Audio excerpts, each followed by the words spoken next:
Selamat datang kembali di channel Robinster. Kali ini kita akan membahas tentang uji validitas dan reliabilitas. Uji validitas digunakan untuk melihat apakah indikator-indikator yang digunakan sudah tepat mengukur variabel penelitian, sedangkan uji reliabilitas melihat keandalan atau kekonsistenan suatu instrumen penelitian. Jika dilakukan pengukuran secara berulang, akan menghasilkan hal yang sama. Kita akan coba menggunakan data uji validitas dan reliabilitas, di mana terdapat 5 indikator untuk mengukur variabel SDM. Jadi ada pertanyaan 1 sampai pertanyaan 5. Salah satunya kita bisa melihat pengujian itu validitas dengan mengukur korelasi antara indikator dengan total dari pertanyaannya. Jadi di sini regression, pilih correlation, kita masukkan semuanya. Nah, dikatakan dia valid jika dia korelasi antara si indikator dengan totalnya itu signifikan. Nah, ini semuanya signifikan, berarti dia per indikator-indikatornya valid. Kemudian untuk uji reliabilitas dapat kita lihat melalui analisis reliability. Nah, seperti ini, kita pilih undimensional, kita masukkan variabelnya, hanya si pertanyaannya saja. Nah, kita lihat berapa nilai dari reliabilitasnya ya. Jadi reliabilitas itu ada berbagai macam, misalkan menggunakan kelompok alpha.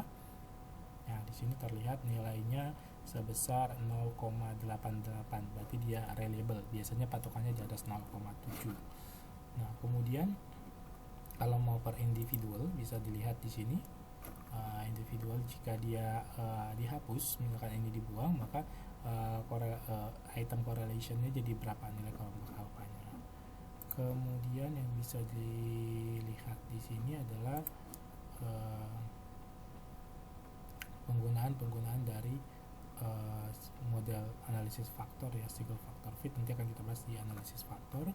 Kemudian kalau menggunakan interclass correlation, nah ini bisa menggunakan interclass correlation. Kita lihat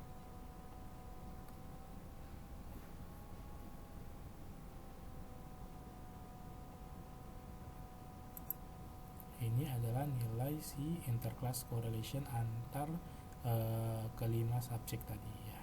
Jadi nilainya adalah sebesar 0,5, tapi jarang dipakai. Biasanya dipakai adalah yang tadi undimensional seperti itu.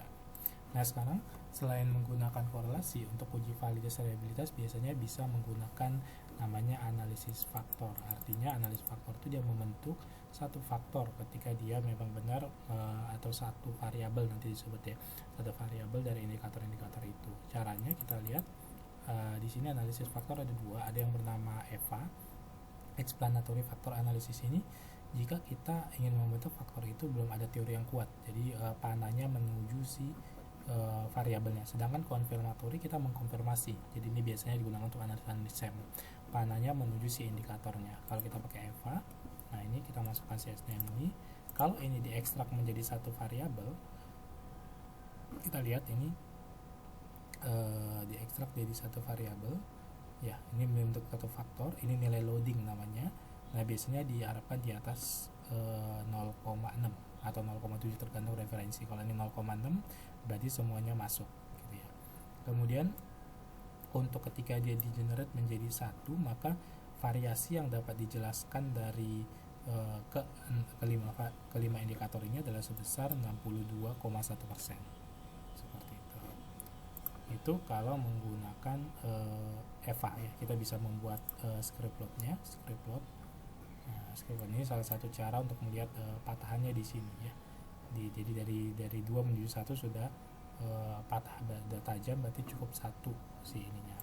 Kalau dilihat dari kecukupannya KMO ya, salah satu ukuran di dalam di sini ya, KMO dan Bartlett test. Nah, itu digunakan ketika kecukupan sampel ya, jadi dia signifikan.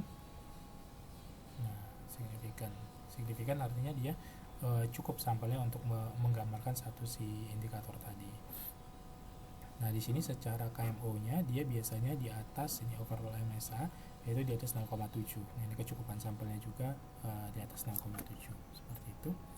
Nah, itu kalau bicara EVA. Kalau kita bicara tentang CFA konfirmatory, dia kebalikan.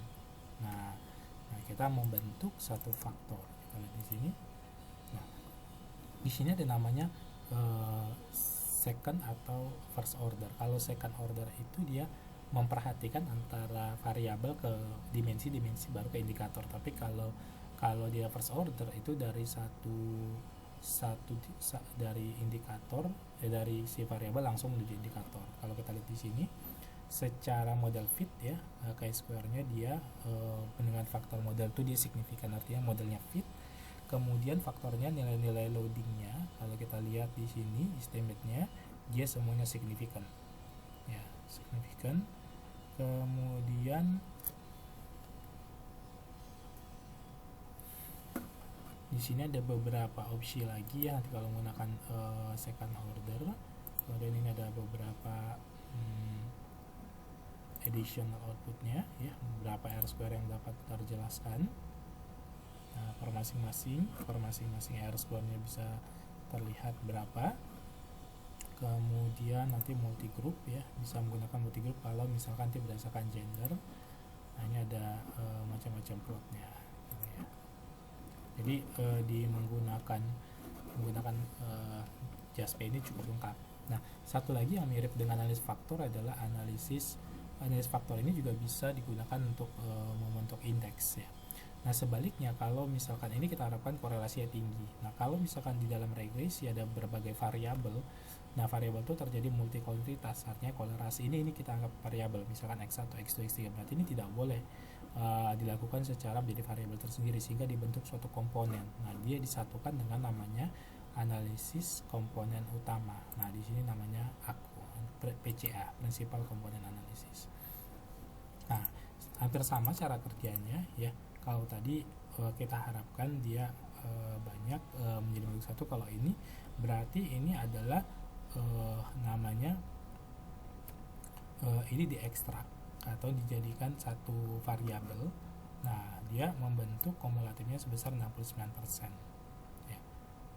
Oke, jadi nanti ketika membentuk variabel si SDM itu adalah 0,87 SDM1, 0,867 kali SDM2 tambah dan seterusnya ya. Kalau dilihat dari agent value,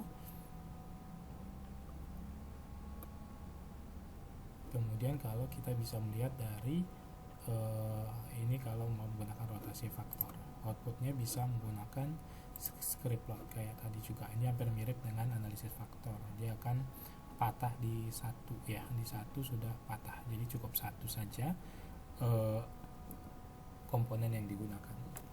Demikian untuk video kali ini, semoga bermanfaat. Sampai ketemu di video-video selanjutnya. Terima kasih.